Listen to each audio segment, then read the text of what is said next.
Okay, so just a reminder, if you didn't hear the recording in progress sound, this meeting is being recorded and this is for our records, and then so we can also post it online later for anyone who wants to see what's going on with the Area 15 team. So I'd like to go ahead and call to order the October 4th, 2021 meeting of the Nevada Board of Wildlife Commissioners Mule Deer Enhancement Program Subcommittee meeting of Area 15.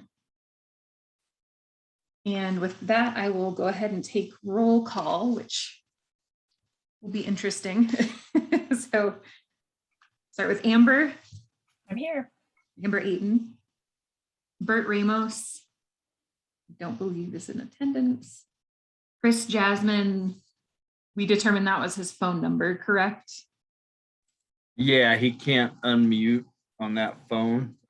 So he said, just indicated he was present and he will text us if he doesn't support a motion. Okay. Jeremy Lutz is not present. Jerry Annis. I do see him here. I saw him briefly unmute. Oh, Jerry is asking you to unmute his phone. I will count that as. Yeah, I'm going to give it a shot here. Okay, now he should be able to speak. Jerry, you got us? Jerry here. Okay, great. You have me? Yep, we can hear you. We got it. Thanks, everybody. Marshall Evertson. I don't believe is here. Rochelle Peppers. I guess in the meantime, Sarah Nodskov as BLM representative. And Sarah Hale, I am present. And Ted McElvain. He does not have a microphone, but he is emailing me, so I will count him as present. Okay, so we can move on to item 2 on the agenda, which is approval of the agenda. And this is for possible action. So the subcommittee will review the agenda and may take action to approve or change the agenda. So does anybody have suggested changes to the agenda for today?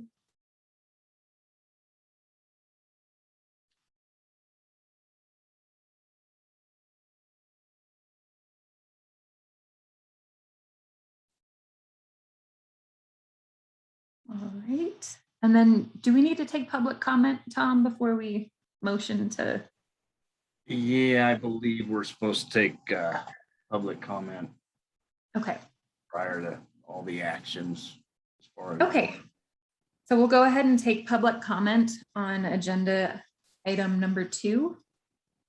That's the approval of the agenda. So we'll take a 2-minute break. You can either raise your hand if you're in the attendee room, or you can email endowgame@endow.org. We'll go ahead and take 2 minutes for the public comment period.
So the 2-minute public comment period has ended. Were there any emails sent, Tom? Nope, no public comment on the email. Okay, and I don't see any hands raised. So we can go ahead and if someone will make a motion, we can vote whether or not to accept the agenda. This is Jerry. I move to accept the agenda for this evening. Do we have a second? I'll second it. All right. All in favor, say aye. Aye. Aye. All opposed, just either send a chat or say aye.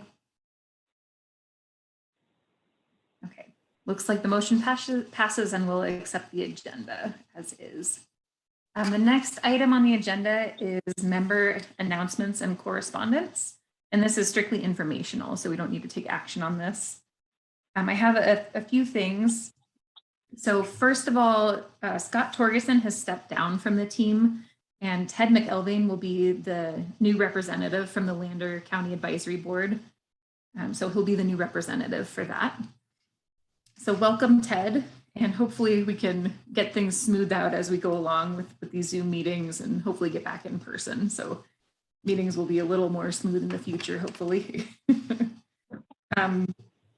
So other than that, correspondence since our last meeting has mainly been to schedule a field trip, which took place on August 16th.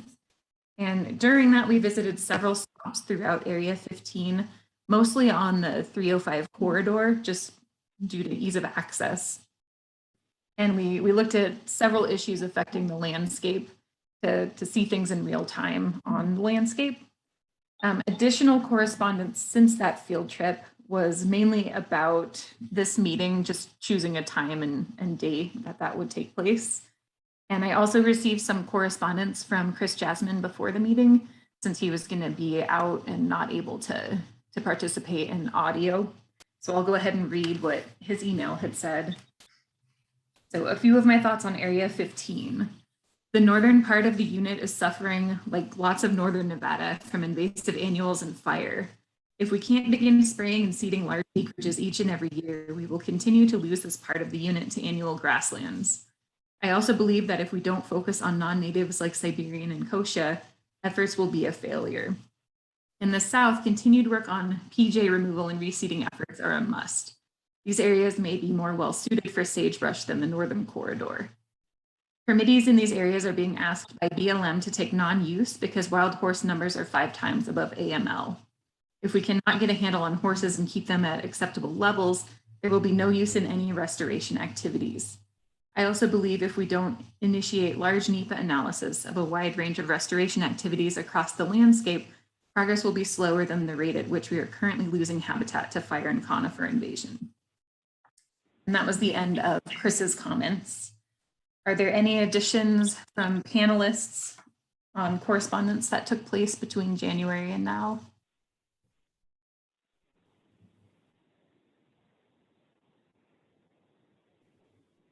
Oh, can you hear me, Sarah? Yeah. This is Jerry. I can't remember if I'm unmuted or unmuted. Jeremy should have been in to kind of a follow-up to what Chris just had to say. Jeremy should have been in possession of a letter that what I believe a group called Coalition for Healthy Rangelands that went to the Secretary of Interior specifically regarding overpopulation of Mustangs. Do you have that, Sarah? Do you know the letter I'm referring to? I do not. And Jeremy had Okay. it in the family, so he's not here today. Right. So once he is back, Right. we'll discuss that with him. Yeah. So maybe what I'll do is just request that you get that letter from Jeremy when you can, and probably distribute it to everyone on the committee. The letters were requested to go in by the end of last month, but it was very well written, and I'm aware of it because my position on the Lander County Conservation District, and we signed on to it and sent it in. It's a good food for thought, maybe a good starting point at this point in time. That's all. Okay, thanks, Jerry. Any other additions?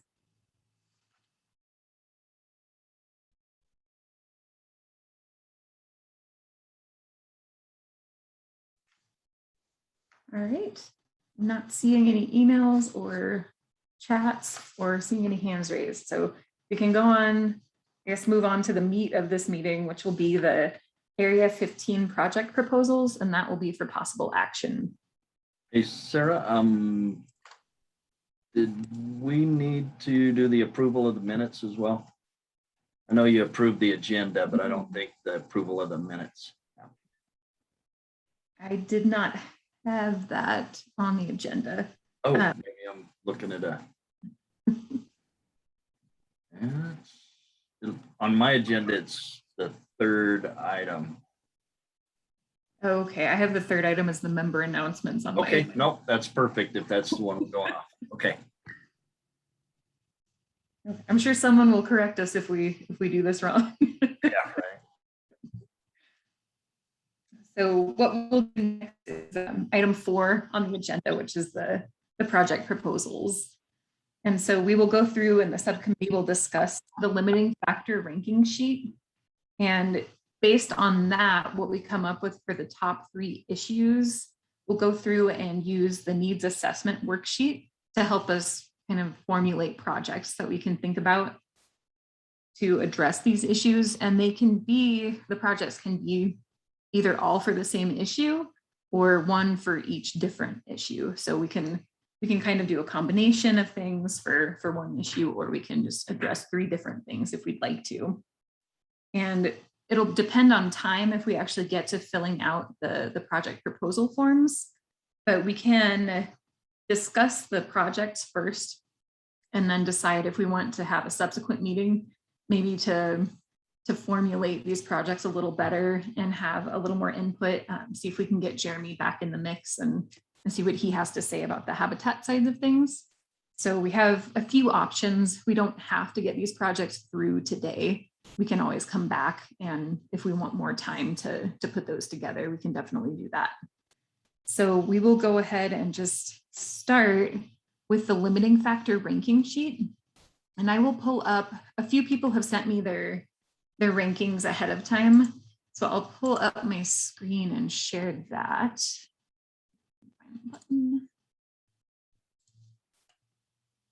And so this should be the same format as what you were sent in that PDF.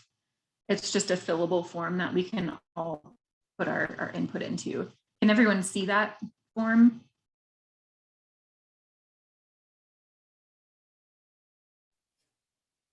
I can, yes. Okay. So I've received input from several members. I've told them what member number they have because I wasn't sure if they wanted to remain anonymous or not. So they know which ones are theirs, and please let me know if anything looks off from what you send me. I double check these to the best of my ability, but again, with Excel, things can get messed up. So we just need to fill in. If you've done this ahead of time, that's fine. And we can go through and read them. If you haven't, we can take a quick break and you can fill out those ranking sheets. And then we can come back and just go through and everyone can read theirs. So does anyone have a preference for taking a break versus just going through?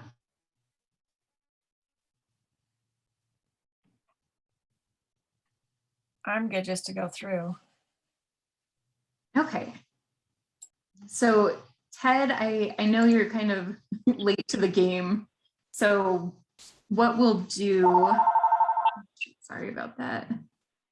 What we'll do is go through everyone else's first, and that'll give you a few minutes to fill out your ranking form.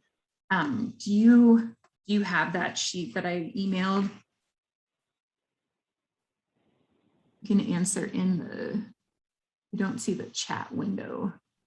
But if you just shoot me an email, Ted, and let me know if you have that form, and if not, I'll send that to you.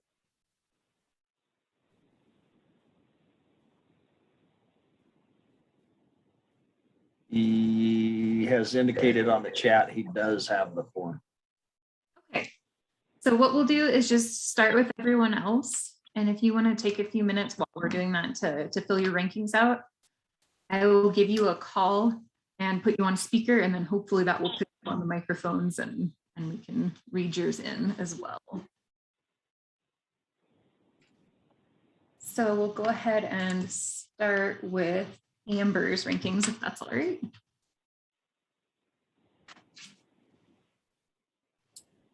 You just want me to go down the list there, or?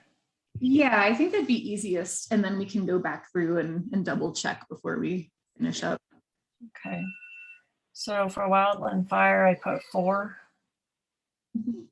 Invasive and noxious weeds, I put 4.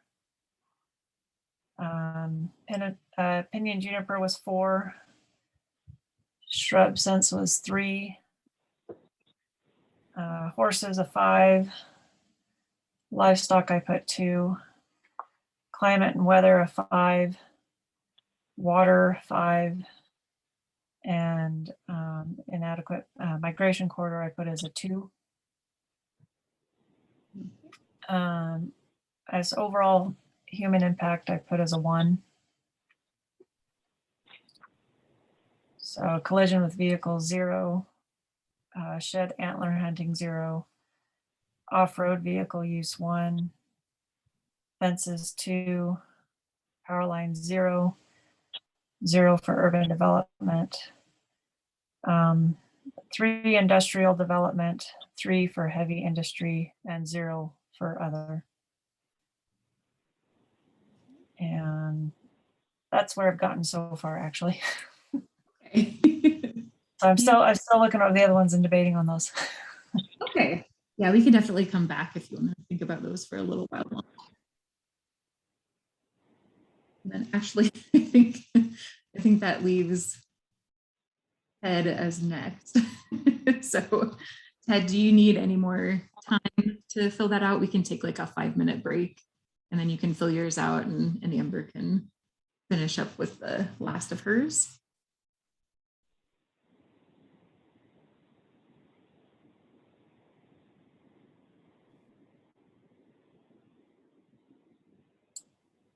Okay, on the human caused mortality, I'm going to put 1, predation 1, disease 0.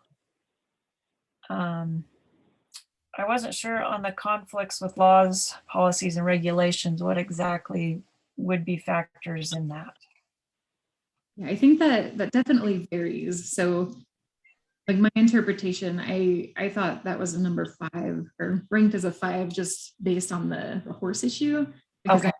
kind of like BLM's hands are tied with. Yeah, and I would agree with that then. If that's what that would be more in regards to, then I would definitely say that that's a 5. Okay. Yeah, but I think I think everyone's is probably, I'm assuming, could be different laws, but that was my interpretation. So we can, if we get to that later and that's one of the top issues, we can definitely discuss specifically which laws and policies. Okay. And Tom, did you see anything from Ted on the chat? Oh, he asked if you could call him on this. Okay, yes. Sorry, my chat was minimized. I know I can't find mine, so. Oh, there it is.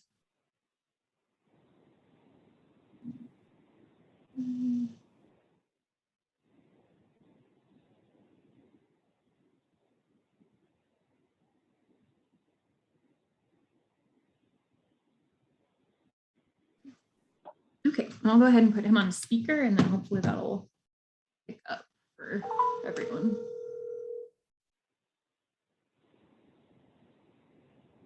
It's Ted. Hi, Ted. Can you hear me all right? Sorry for all the being such a pain, but I'm not really set up for this, so I'm trying to get going. Oh, no worries. Can everyone hear Ted? Not very well. Okay. Well, I guess we'll just go through and I'll have him read his rankings and I'll fill them in and then he can correct me in the chat if I'm wrong on anything, just so everyone can see. So, Okay, on wildland fire 4, invasion of noxious weeds 4, painted junipers 4, um, 1, proper grazing wild horses 5, proper grazing livestock 2, climate weather 5, water distribution 5, aggregate migration corridor. I put 0. I wasn't quite sure of that. okay.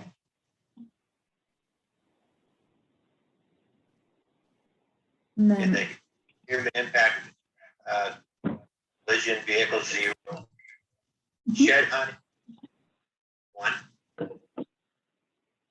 off-road vehicles 4, fences 3, power lines 1,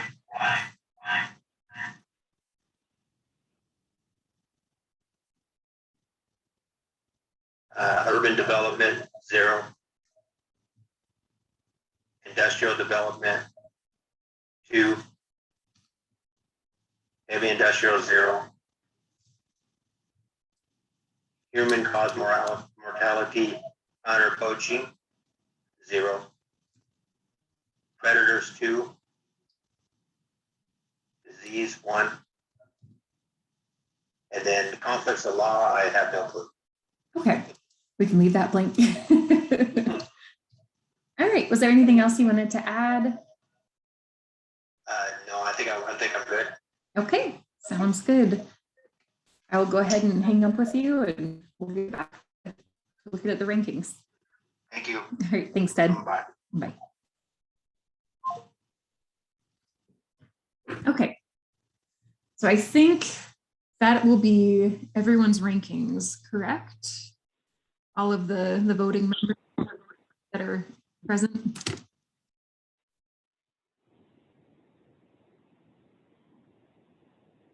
Okay. So the top 3, not surprisingly, wild horses appears to be one of them. And then fire and weeds. And great. Okay. So those are our top 3. Did anybody want to change any of their rankings or are we list to start?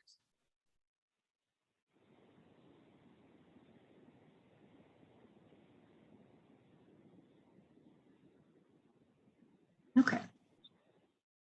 So then if we want to use the needs assessment form to help formulate projects, we can. But if others just have projects in mind, we can just go that route and discuss them. So do people have a preference whether we go through and use this form versus just discuss potential projects we were thinking? What are everyone's thoughts on that?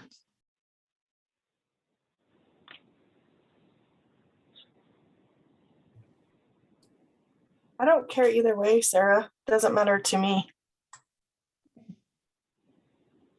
I'm Yeah, good. and I'm good with, go ahead, Amber. I Sorry. said, I'm good with either way. We can, yeah, just discuss it or either way.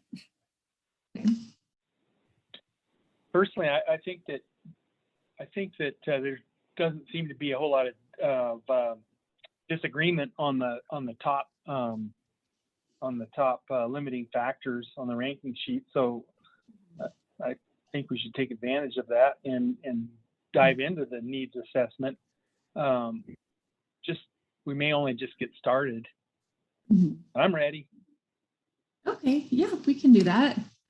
So we can, I guess we'll see which parts of this needs assessment form actually apply to those. So obviously wildfire and invasives. And then there's a few things in lack of diversity that I think do apply to wild horses. And there's some overlap with some of these. So we can look at, I think mainly what we'll be focusing on are issues in the lack of diversity and then wildfire and invasions. And then anything other that we want to come up with, we can add in there as well. So I'll just go ahead and delete these to simplify. So with respect to, I guess we'll start with, I guess the top ranked issue, wild horses. What are everyone's feelings on kind of what we can do to address these issues? And we don't have to rank these or anything. We just can kind of look at this and use it as a guideline. Well, I personally, I think that Chris's email really was pretty much on point in regard to the importance of strategic non-native seeding. Myself, I mean, you have to start somewhere, right? And you probably got in those two subject matters, I don't know, 15 different strategies listed, and we're not going to be able to hit them all right out of the gate. Mhm.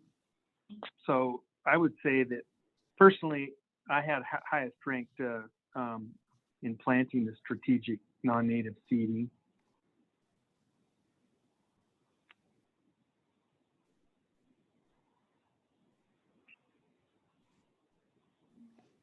Sorry for the pause. I'm trying to take notes as we go through this.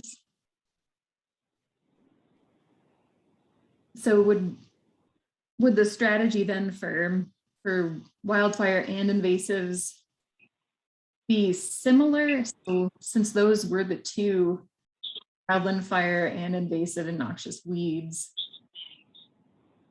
would we use the same strategies to address those? Could we do the same project to address these two issues, or would we want to do separate projects for these?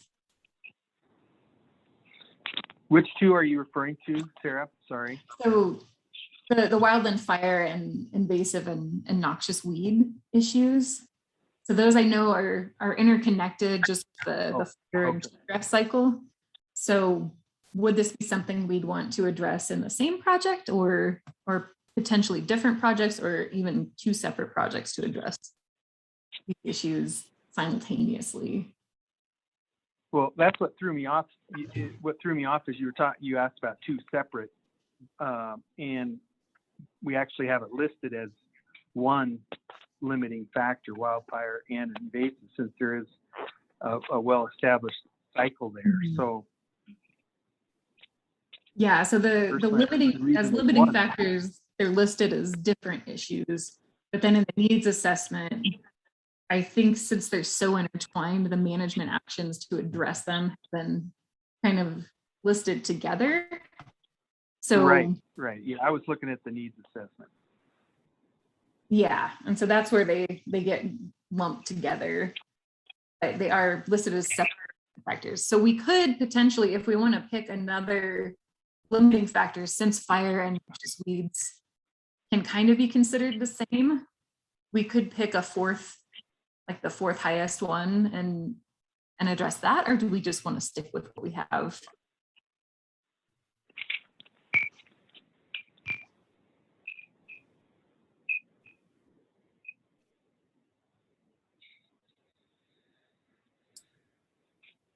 Well, I'll throw a wrench into the conversation in that I'll tell you that I was member number 4, so you can see where my opinions lay. And right under wild horses, I gave livestock grazing a high ranking because but I think personally I think it could have been just called as it is in the needs assessment, grazing management, not necessarily improper but we're all aware of, you know, targeted grazing being a hot topic these days. And even though it's as improper grazing listed fairly low, I mean, targeted grazing could certainly enter into your needs assessment right alongside wildfire and invasives. How's that for confusing you? Yeah, I mean, we could add that to the other section on management actions, targeted grazing. We'd like to. Or we could just discuss if we think targeted grazing would help address these issues.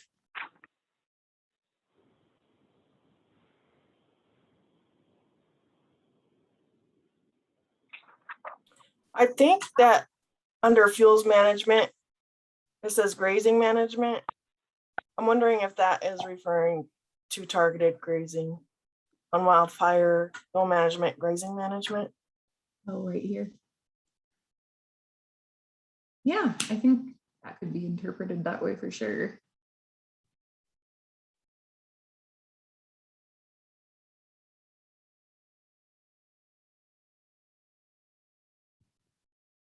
So I guess the main thing we need to, I guess, discuss and kind of narrow down is what we think the best action in Area 15 would be to address these issues of wildfire and invasive species. And it doesn't have to be limited to this list. This is just a list to kind of get us going.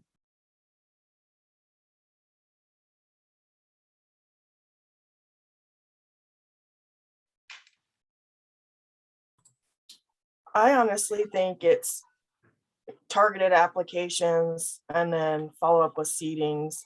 But first, it depends on if there's wild horses in the area, you know, then you have to think about that. So it kind of gets murky, but that's my thing. That's what I think. Okay. And then you can use, you know, targeted grazing to help with that targeted herbicide application or along with this, you know, before the seeding.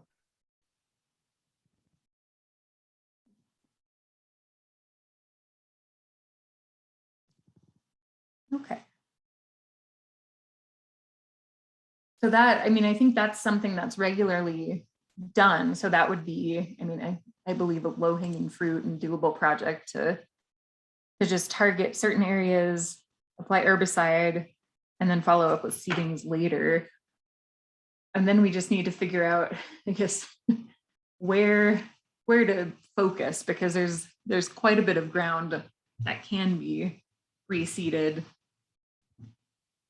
But where do we think the, I guess, priority areas with respect to mule deer would be for these applications?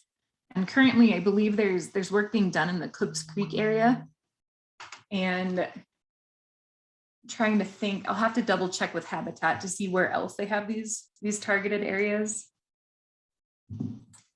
Is there a chance where in that Cooks Creek or whatever, if there's more targeted areas that maybe there's some NEPA that can we grab there and we can just add on extra acreage to that area, or help with more planting or seeding, or help with non-native seeding mixes or something like that? That is an excellent question that I will ask Habitat. I apologize again that no one from Habitat is here. There was some last minute family issues that came up, so we didn't have the expert on all the projects here. So I think we'll likely have to have another meeting to kind of target these areas and get more specifics on projects. But yeah, I'll write that down as a priority for checking on and seeing what we can add to, because I think those would probably again be like low hanging fruit if we can add on to existing NEPA. And I also know out when we were out in the field that someone mentioned that some of the old fire rehab really didn't take. Maybe there's some area that could use extra seeding or planting or something like that. Okay. And so would those NEPAs still be good? So this is why I wish Casey was on. Casey Shen, we should get him into this group hopefully, but or Robert Burdick, so we can get ideas for this, because they would know exactly what's coming up. Maybe, maybe if I was more prepared, I had family emergency too, but we could get, maybe our wildlife team can sit down with the fuels team and figure out where they're planning on going this year or in the next 3 or 4 years, and maybe they can do a presentation or something for this group or whatever. But Jeremy, that's what I was hoping Jeremy would come, because I think he knows a lot of that. Yeah, yeah, definitely had a lot of knowledge we could have used today, but I mean, can't fault him too much. Yeah, no problem. So But, yeah, but I think there is you can't, so I know there might need to be like a range con in on this, because if there's any targeted grazing, there might have to be some kind of grazing, something to do with grazing that I'm not aware of. But there might already be NEPA for that out there. I'm not sure. okay. So yeah, it sounds like we're kind of thinking of using herbicide application and or targeted grazing and then reseeding. Is that kind of the consensus of everybody, just looking at the potential strategies we're talking about?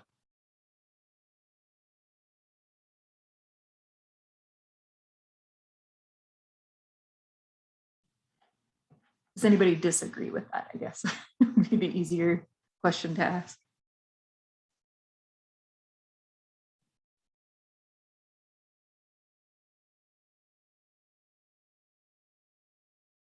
Okay.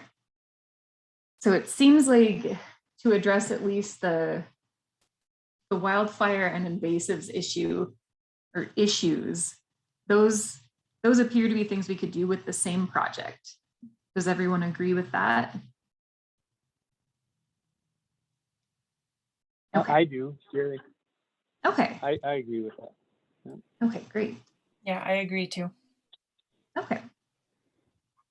And so are there any other strategies that people feel strongly about to address these issues and like rehab certain areas? I know we need to definitely discuss more specifics on what areas to cover, what we could get NEPA clearance to do and what we could add on to, but just overall, are there any other strategies people want to talk about or see if we can go down the road of?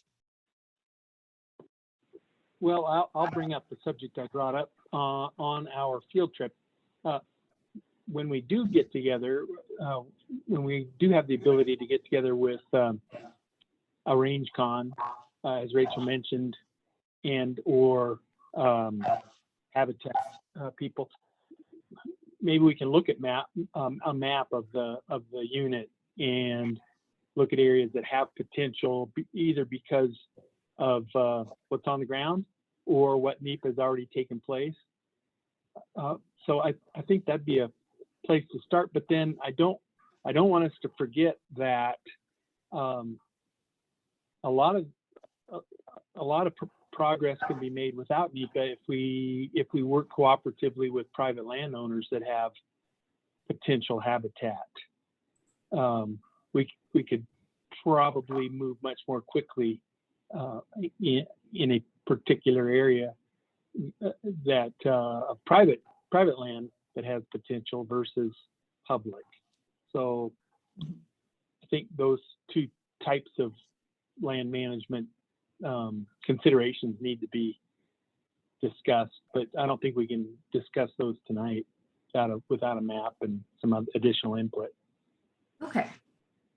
So we can, I guess we'll add that at the end when we talk about future items or future action items for subsequent meetings.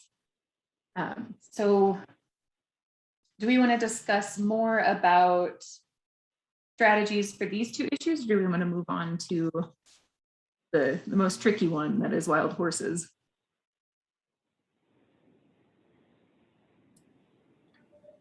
I think the wild horses and the planting, all that sort of stuff are going to be kind of intertwined though too, which does make it a tricky issue. Absolutely. And so I guess one thing with the wild horses that I see as a really doable project would be spring protection, just based on springs around the hunting area, and also just that one we visited, the fence was there, but it was down. I think projects that, or a project that could address at least fencing some areas to restore wet meadows or springs and things like that to keep the horses out might be an easy starting point, at least for this. And then we can, I guess, go from there.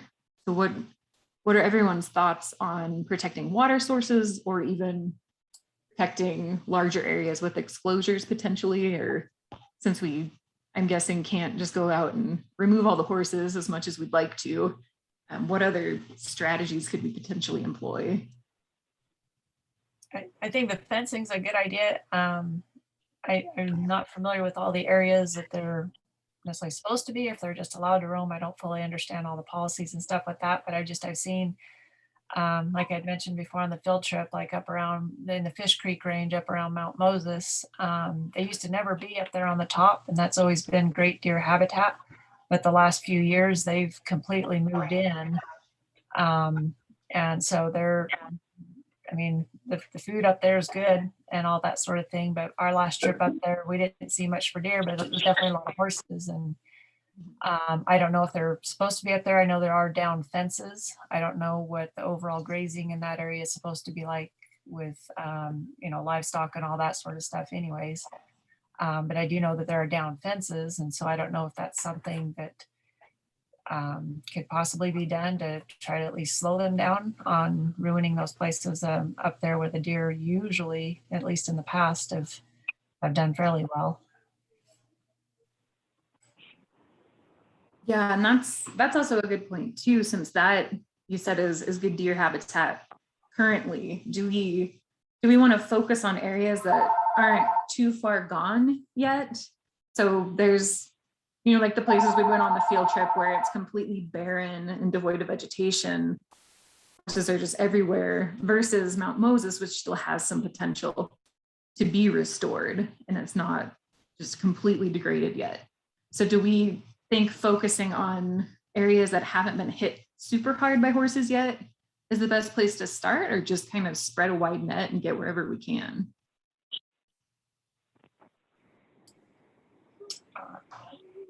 That is a good point. I guess we'd have to be strategic with where we think those good areas are. Maybe we can address them by making sure everyone knows where they're at. So when maybe we can get some strategic fuel breaks, or let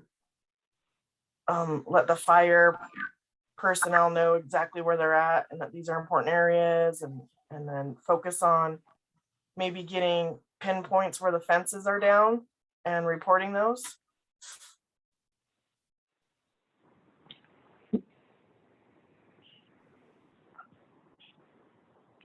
I have my thought. This is Jerry. Can you hear me, Sarah? Yeah. I can't, on my phone, I keep forgetting if I'm muted or unmuted. It doesn't tell me. So I apologize. But a few thoughts on that. Maybe as we go down the road, we could prioritize. I agree. I shouldn't say I agree, but my thought is that we should probably focus on areas that aren't in some circles called over a threshold. In other words, without human interaction, they're never going to return to a pristine state, or even a habitable state. But if we prioritize some in both of those types of situations, and focus today on the ones that could be brought back or have that potential, and then just make it known that Sarah, a minute ago you made the comment that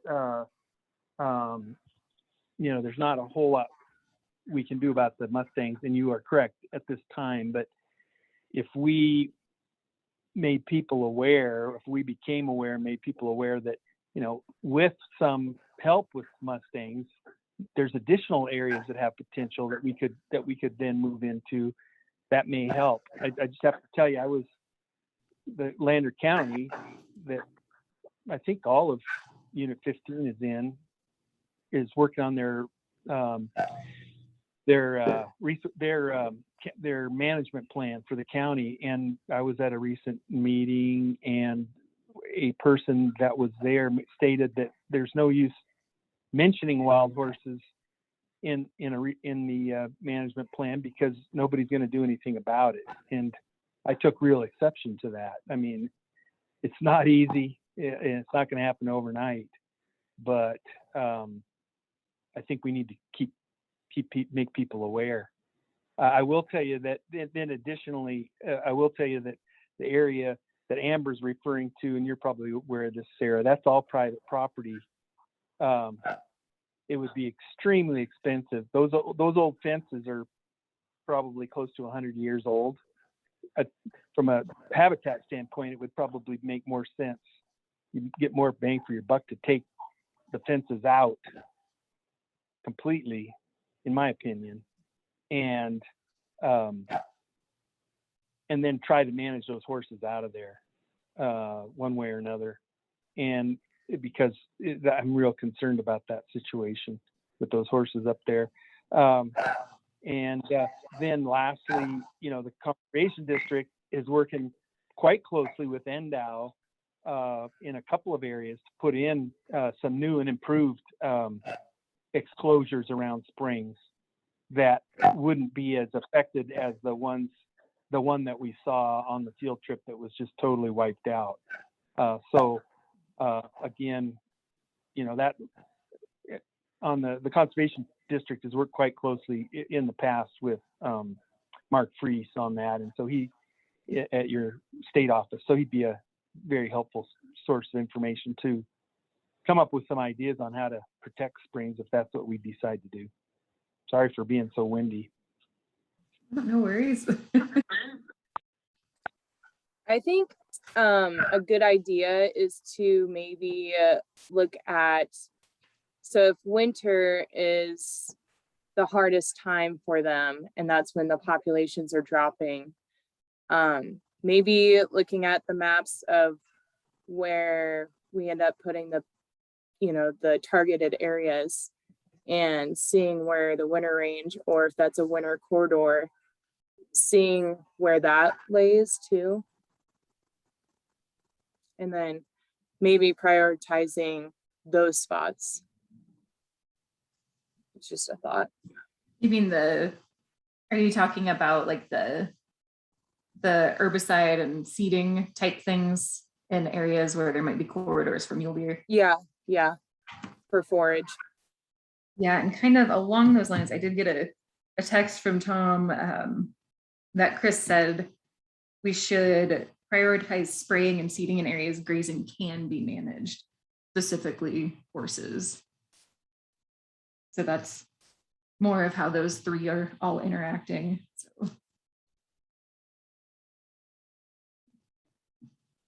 So yeah, it does seem like we'll likely have to have another meeting just to look at maps and figure out priority areas to target for all of this stuff, since there's so many interactions between these factors. And then we can see about getting habitat, possibly some range cons. I don't know, Rochelle, do you think any of the horse specialists would be willing to sit in and kind of give us a background and I guess kind of what we can and can't do with respect to horses? I'm sure one of them, they're always willing. They've been nonstop on gathers the last 3 months. And so hopefully, yeah, they're always willing to talk or whatever, as long as they're in, and we can invite both of them or whoever we want. Maybe just put them on your email list, or I can, Sarah from BLM, or I can see who would maybe want to talk or join in. Okay.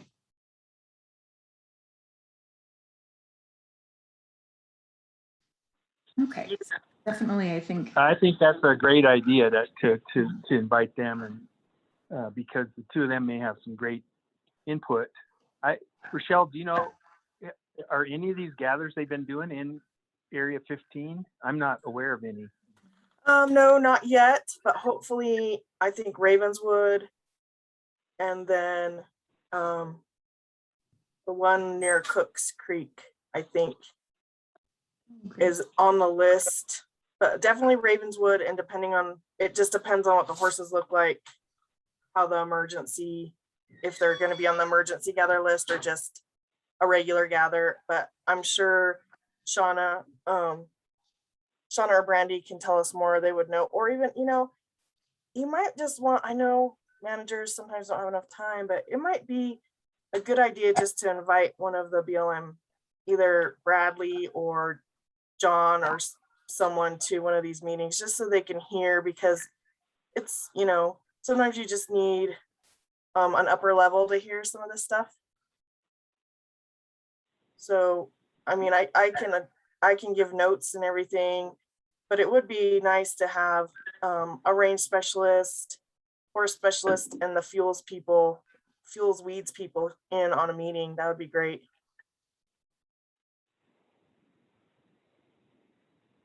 It would be great, Rochelle. I totally agree with you, and I would hope that would happen. But I will have to tell you that I have regular conversations with managers who have gotten pretty good at just saying, "There's nothing I can do."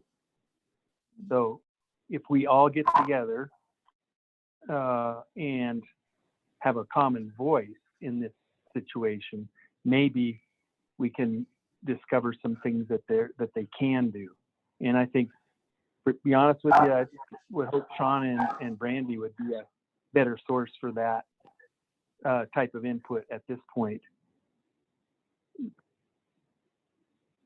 I'm telling you what I think and what I see.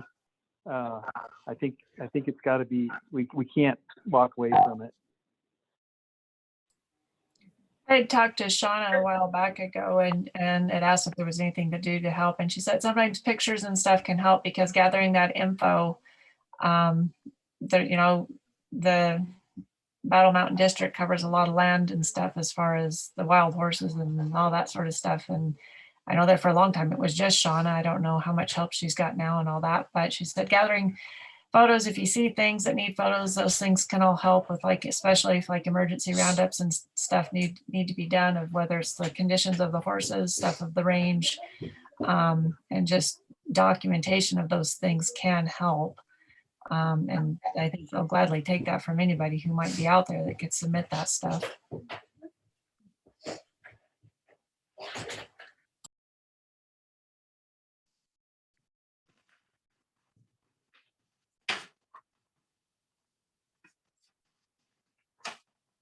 Was there anything else we wanted to discuss with respect to these limiting factors and the needs assessment?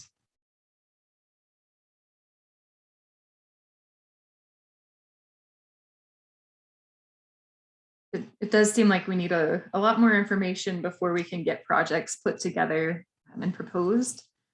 So what I'm hoping is that we can, in a timely fashion, have a meeting and involve some of these other folks to kind of get an idea of what's possible and where these actions would be most beneficial and feasible.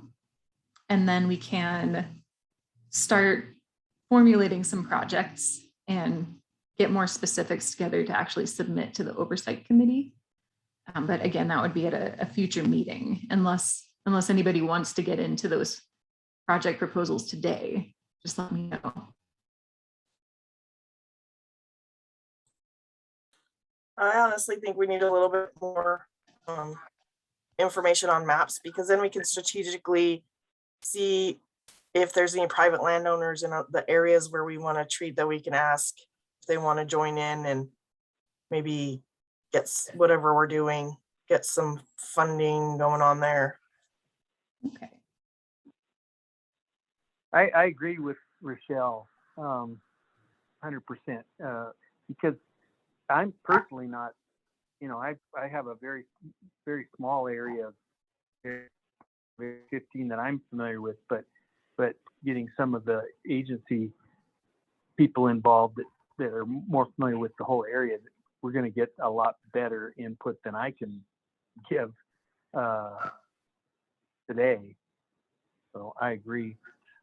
I do have one thing that I want to add on the needs assessment, and it's kind of come up, but way down at the bottom under human impact, I just wrote down communication, because we've talked about it a little bit today, in that we need to get more people input from more people to know just where the priorities lie. And Rochelle just mentioned funding, and there's a lot of funding out there, but we have all these different groups, and they don't talk to each other much. And if we had more communication, we would know where, we have a better idea of where, determining where the priorities should be and how to address those priorities through funding if necessary. The conservation district has a lot of funding. The county just committed a huge amount of money to habitat enhancement, and so I think as we move forward, we need to know about those opportunities. And of course, NDOW is provided a lot of habitat funding for these projects that I mentioned earlier that they're working with the conservation district on. So maybe we need to brainstorm about who we could get to come to one of these meetings to make sure that we have all the bases covered. I saw something happen. It wasn't in Area 15, but just last 2 weeks ago, just on the west side of Area 15, I saw 2 spray planes out on the public land doing quite a bit of spraying. And so I called the spray plane operator and asked what he was doing and who he was working for. And he was working for the Winnemucca BLM district, spraying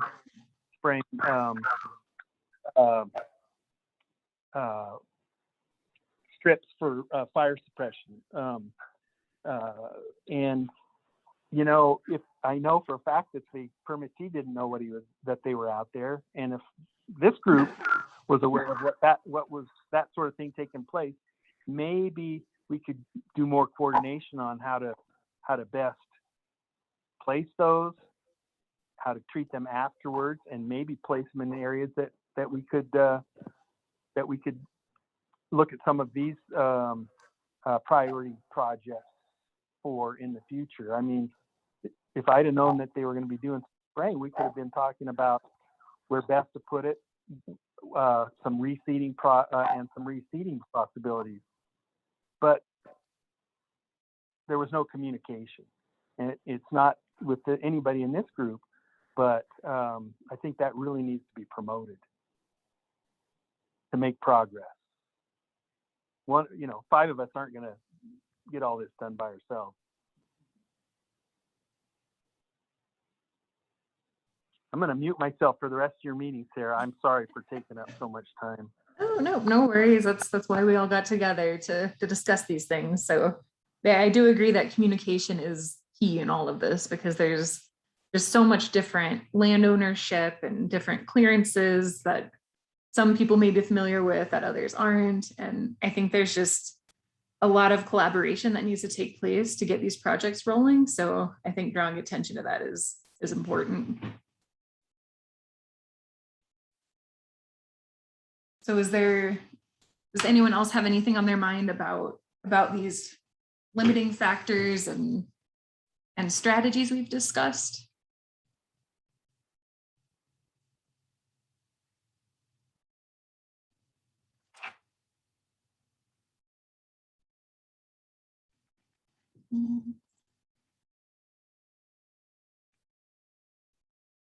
Okay, I'm not seeing any hands raised or anything like that. So I'm going to go ahead and stop sharing my screen real quick so that I can see the participants. Okay, and Tom, do we need to do public comment on these specific limiting factors and needs assessment forms, or do we just do a motion to accept what we've put together and then go out for public comment? No, you have to do public comment before you take action. Okay. So yeah, we'll take public comment on probably the motion. I'm guessing we'll basically address the ranking and, the team's average, what the top 3 were. So everybody's kind of agreement on that. And then kind of what you guys talked about, some projects, but yeah. Okay. So we'll go ahead and take another quick 2-minute break for public comment on agenda item 4. So you can either raise your hand if you're in the attendees, or you can send an email to ndow.org. So I'll go ahead and start that 2-minute timer.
Okay, that 2 minutes is up.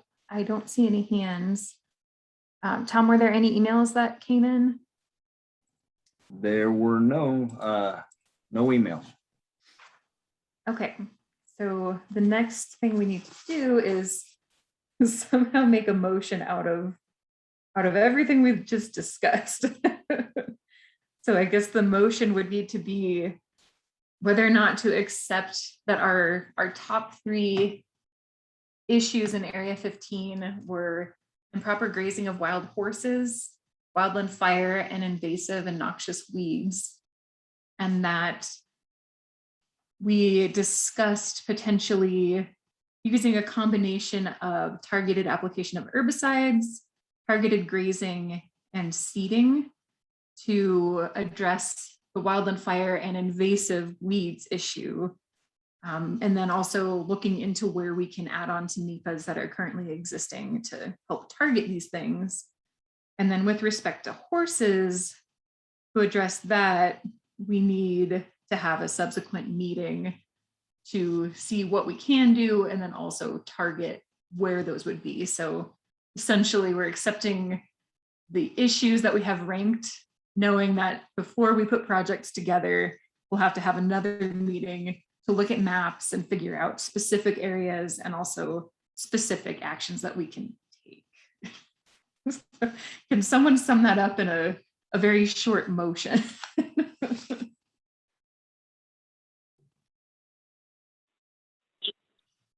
Sarah, does it need to be just one motion?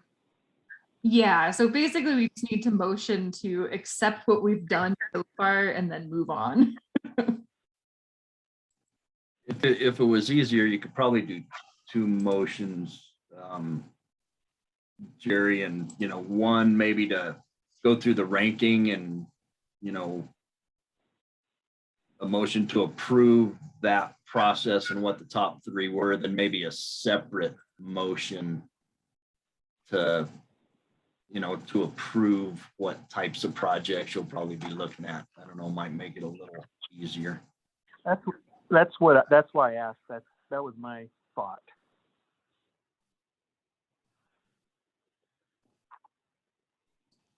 That should work. So I make a motion that we accept and focus on the top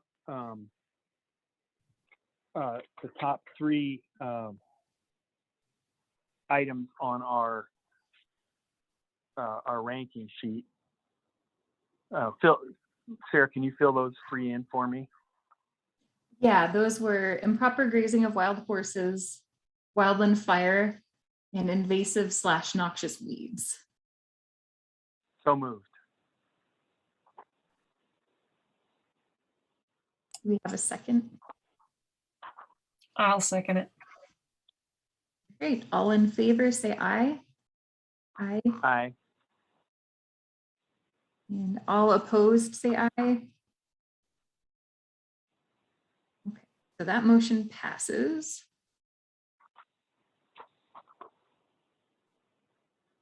And then the second motion would be addressing the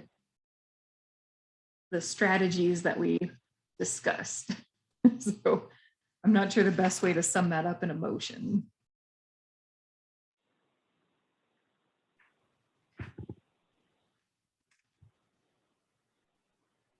Well, I'll try.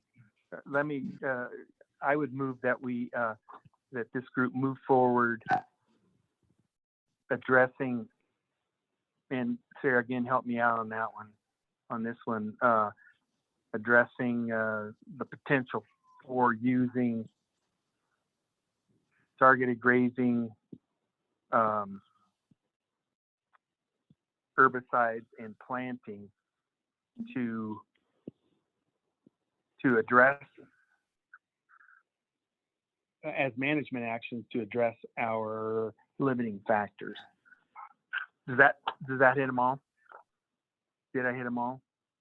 Yeah, that I'm open for suggestions. that hit the wildland fire and invasive and noxious weeds, and then we need, I don't know if we need a third motion to discuss the horse aspect or if we can include that. I'll make a third separate motion on that if you don't mind. Okay. So if my motion was acceptable, Sarah, I will move that motion forward. So moved. Okay. Do we have anyone second that?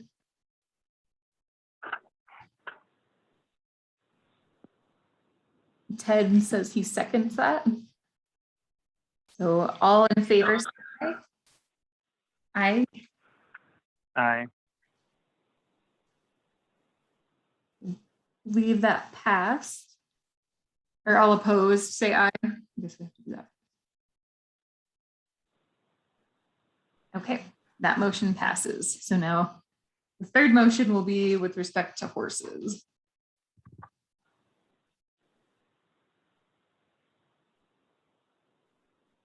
Well, how did Chris put it without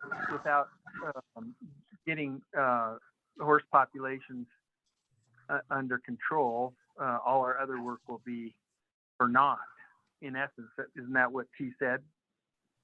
Yeah, so he said if we can't get a handle on horses and keep them at acceptable levels, there will be no use in any restoration activities.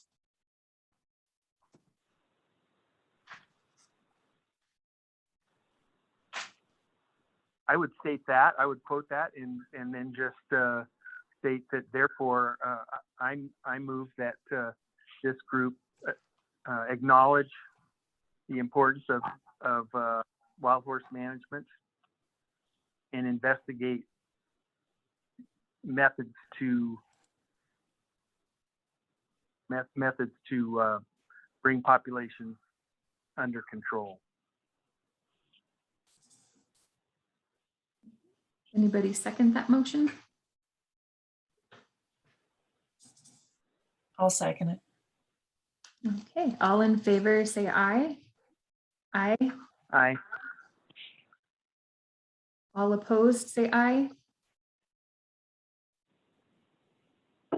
That motion also passes.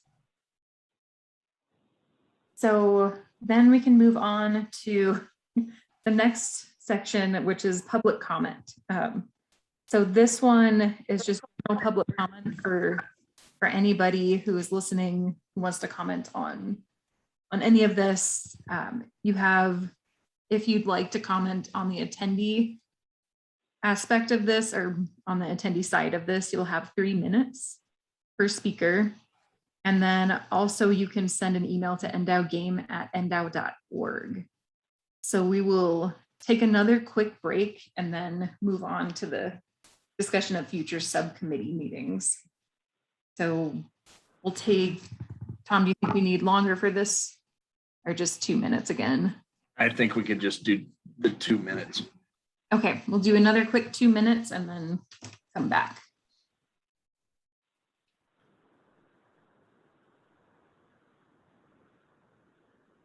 Chair, is that 2 minutes for public comment? Yes, yeah. What one item for public comment is, I think earlier, correct me if I'm wrong, we passed on, Tom brought up one part of the agenda, approval of minutes that we passed, that we weren't able to do, right?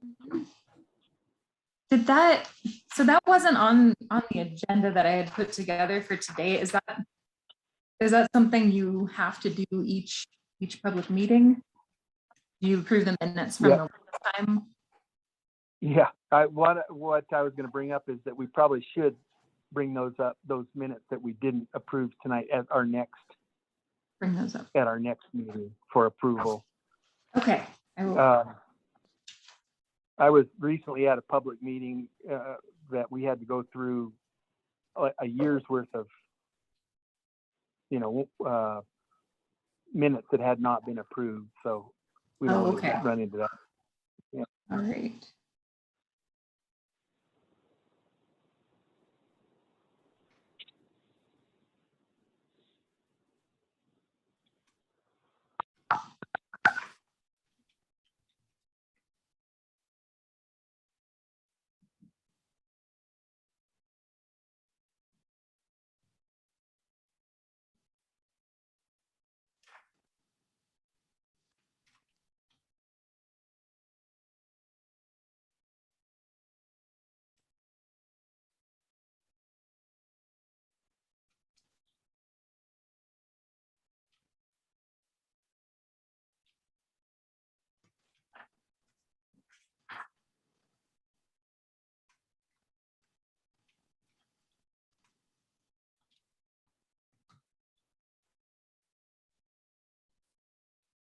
Okay, I think the 2 minute period is up.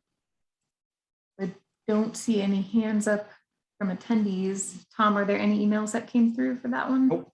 No email. Okie dokie. So moving on to the last agenda item, which is just future subcommittee meetings for possible action. So we just need to discuss, I'm guessing we won't decide today, but we need to discuss a time and date for the next meeting. So I can send out another doodle poll to see when a good time to meet would be, and then try and figure out how to incorporate all the extra people that we need to, and see what their availability would be. So I know that everyone is super busy. Is there anything in the next month that is just out of the question for meetings?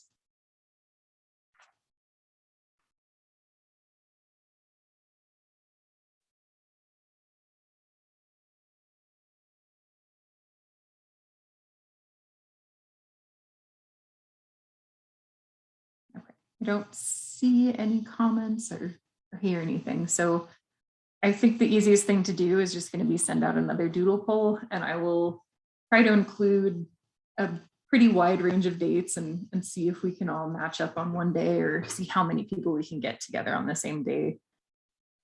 So we have a whole lot to discuss in the next meeting, mainly looking at maps. So from the notes I've taken, we need to look at maps of areas that we can target for these projects where it'd be feasible and have the most impact. We need to up our communication. So we need to get some RangeCon folks, Fuels and Weeds people, Habitat from NDOW, and horse specialists involved to help us pinpoint areas and figure out what we can do and where. And I think that's most of it. So we just need to have another meeting and involve a handful of other people to kind of get further into actually proposing these projects. Are there any other items besides what Jerry mentioned about adding the approval of minutes to the next agenda? Or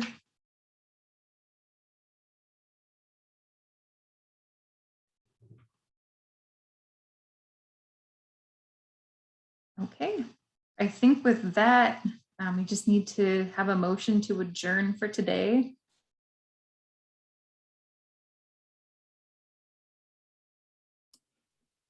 I'll make a motion to adjourn for the day.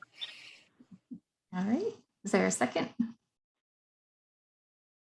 I'll second it. Nope.